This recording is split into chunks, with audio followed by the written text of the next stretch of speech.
Selamat pagi, anak. Pagi, luar biasa, tetap semangat.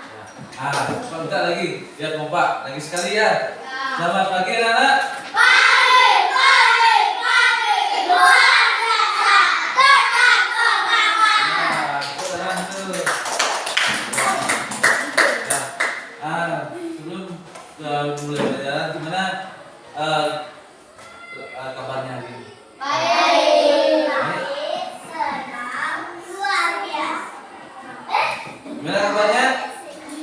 Gimana kabarnya sekarang? Baik, senang, luar biasa.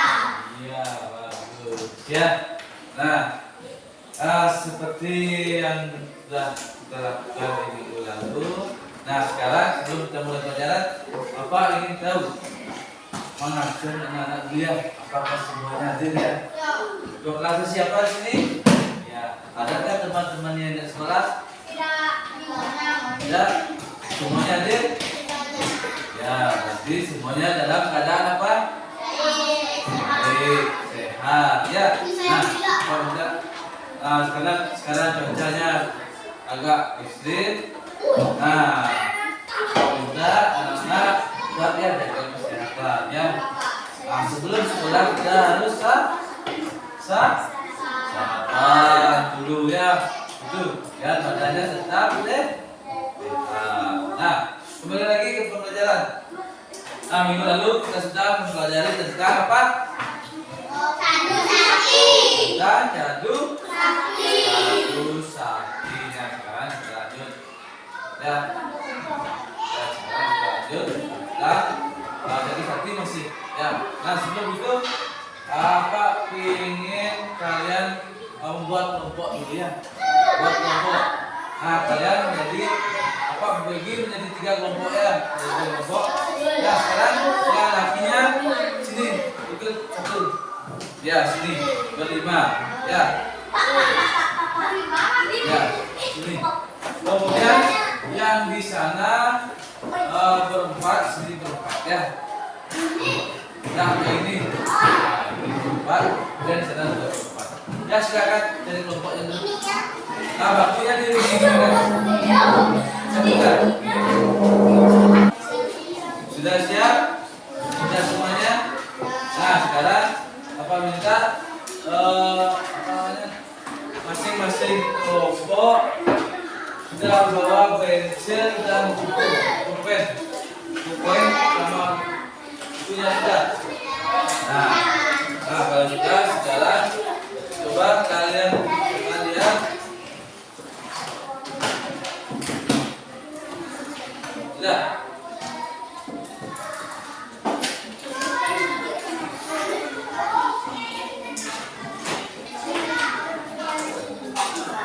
Dan benar, sekarang kita akan belajar tentang contoh-contoh dari bagian jadu ya. Nah, sudah.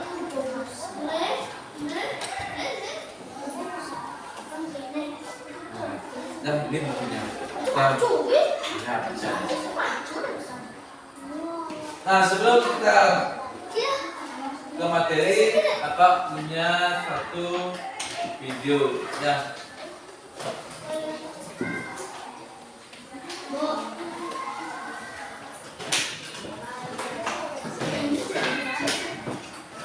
Nah, kalau enggak nanti tolong kalian perhatikan ya, perhatikan di setiap kelompok itu perhatikan videonya ya. Perhatikan. Nanti apa minta setiap kelompok itu membuat suatu ringkasan apa yang kalian sudah dapat atau kalian sudah tonton di dalam video kita semua.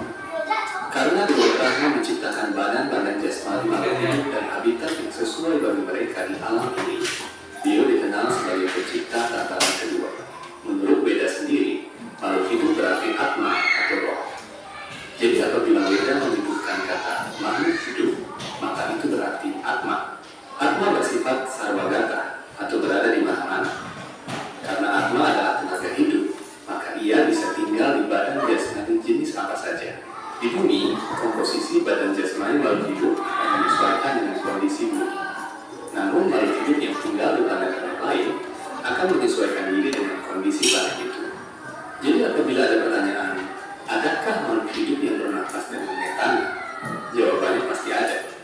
Hanya saja manusia belum menemukan kehidupan semacam itu, atau mungkin ada yang menyembunyikannya dari publik.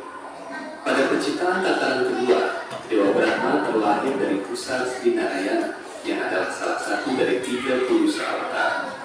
Dewa Brahma adalah ciptaan pertama yang langsung muncul dari badan Tuhan. Beliau bertugas menciptakan berbagai planet dan habitat untuk berbagai jenis makhluk hidup di satu alam semesta. Dalam rangka penciptaan alam ini, Dewa Brahma pun memohon kekuatan rohani dari Sri Wisnu atau Narayana. Karena Dewa Brahma muncul dari bunga Padma yang tumbuh dari pusar Sri Narayana, Brahma juga dikenal sebagai Padmaja. Karena Dewa Brahma lahir tanpa perantara ayah dan ibu, maka ia juga bernama Swayambhu. Dewa Brahma memiliki rentang usia selama 100 tahun Brahma, atau bertriliun-triliun tahun manusia. Rentang usia tersebut adalah selama bunga Padma tempatnya lahir mekar. Apabila Brahma tutup usia di akhir kehidupannya, bunga itu akan meluncur dan akan kembali masuk ke dalam perut Sri Narayana. Fenomena ini disebut pralaya atau peleburan semesta. Saat pralaya itu terjadi, seluruh energi kosmik tertarik ke dalam perut Tuhan dan tersimpan di sana hingga periode penciptaan berikutnya, mampu mengulur dan menarik benang ruang waktu sekehendak hatinya. Setelah Dewa Brahma selesai bermeditasi dan mendapatkan sabda Tuhan untuk mencipta, maka dimulailah penciptaan tataran ketiga. Penciptaan tataran ketiga adalah penciptaan yang dilakukan oleh Dewa Brahma sendiri. Dalam fase ini, ada penciptaan Manu, Prajapati, Dewata, Asura, dan leluhur makhluk hidup lainnya. Ciptaan-ciptaan Dewa Brahma yang pertama adalah para pohon, ular, binatang, burung, sungai, lautan, para dewata, para iblis atau asura, dan gunung-gunung. Kemudian pada tahap akhir, barulah tercipta Prajapati dan Manu. Prajapati adalah leluhur para dewa dan makhluk hidup lain di zaman berikutnya. Sementara Manu adalah leluhur umat manusia. Bersamaan dengan itu, tercipta pula 7 resi agung yang disebut Saptarisi, 4 Kumaran, dan Dewa Resi Narada. Para resi dan kepribadian agung yang diciptakan oleh Dewa Brahma ini berjumlah 12, karena semuanya terjadi kekurangan oksigen. Apabila oksigen kurang dalam waktu seminggu, tidak akan ada orang yang bisa hidup. Orang yang mampu bertahan mencerna makanan. Namun, apabila manusia lemah dari makanan ini, maka bumi akan baik-baik saja. Bahkan tanpa baik, bumi akan bebas dari polusi, menjadi tempat yang hijau, rindang, sejuk dan damai. Kini sadarkah Anda bahwa betapa tidak bergunanya manusia buat alam ini? Karena itu hentikanlah semua kesombongan dan sikap arogan kita kepada alam. Alam sebagai saudara tua manusia hanya sedang bersabar. Namun sesabar-sabarnya saudara tua yang bijak, suatu hari ia bisa memberi kita pelajaran yang tidak akan pernah kita lupakan. Namun demikian Tuhan memberi sabda kepada Dewa Brahma agar menciptakan para manu yang akan menurunkan belas manusia. Ada satu alasan luar biasa di balik terciptanya manusia. Manusia adalah makhluk yang paling sempurna. Mengapa? Karena manusia bebas menentukan masa depannya. Kita bisa memilih ingin pergi menuju Tuhan, dewa, hantu, atau jatuh ke neraka. Semua terserah kita. Kita bisa membuat bumi hancur atau menjadi planet yang lebih baik. Sementara itu, para dewa tidak bisa berbuat sesuka hati mereka, sebab mereka dikekang oleh job description yang sangat ketat dari Tuhan. Meskipun para dewa amat sakti dan memiliki kemewahan yang sangat tinggi, mereka tidak bisa bebas seperti manusia.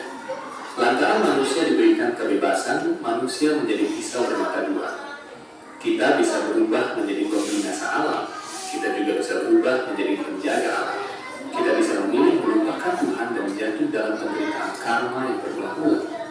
Sementara itu kita juga bisa memilih menghina Tuhan dan meniti jalan rohani menuju kaki Padmanya. Semua itu hanya bisa dilakukan oleh manusia. Itulah sebabnya manusia dikatakan makhluk yang sempurna. Kini keputusan ada di tangan kita. Kemana akan kita bawa diri kita? Ke dalam cahaya pengetahuan rohani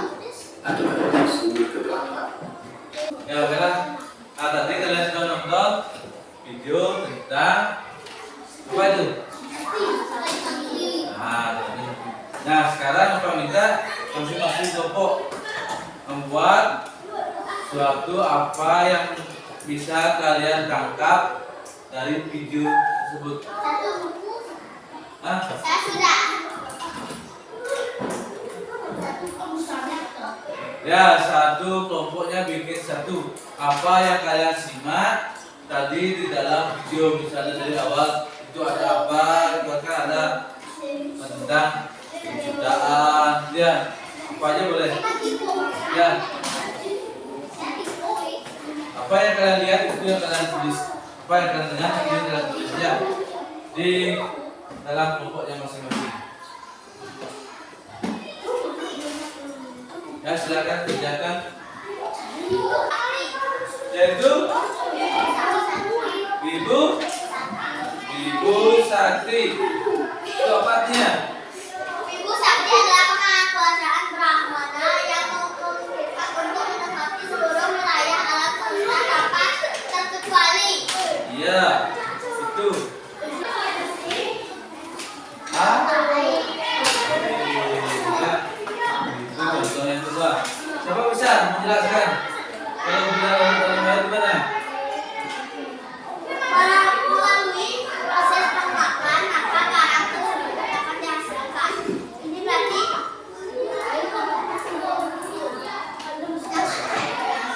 Yang ketiga, gula yang larut dalam air.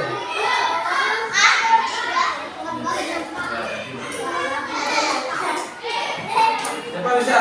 Kalau gula larut dalam air, siapa yang bisa menjelaskan? Gula larut dalam air.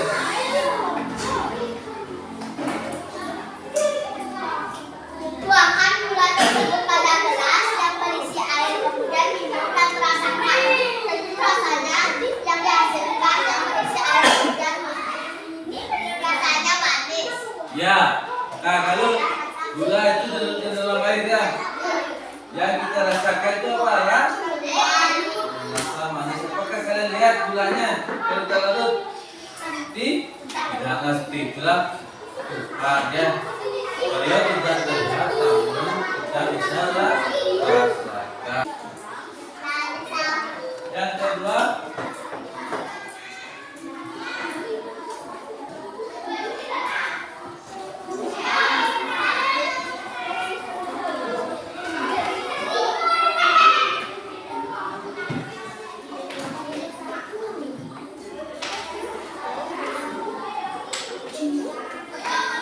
sudah ya. Yang ketiga saya.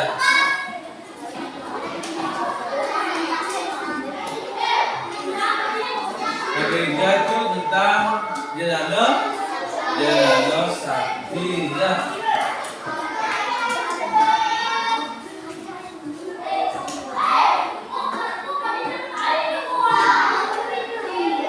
Apa itu Jenano Sakti? Beliau mengetahui segala apapun yang terjadi di dunia ini. Beliau mengetahui segala yang terjadi masa lalu, kejadian yang pada masa sekarang, dan bahkan mengetahui kejadian yang akan datang. Ya. Jenano Sakti itu adalah pasangan yang beri Mahata tahu, ya. Beliau tahu semuanya, ya. Nah, contohnya apa? Contohnya?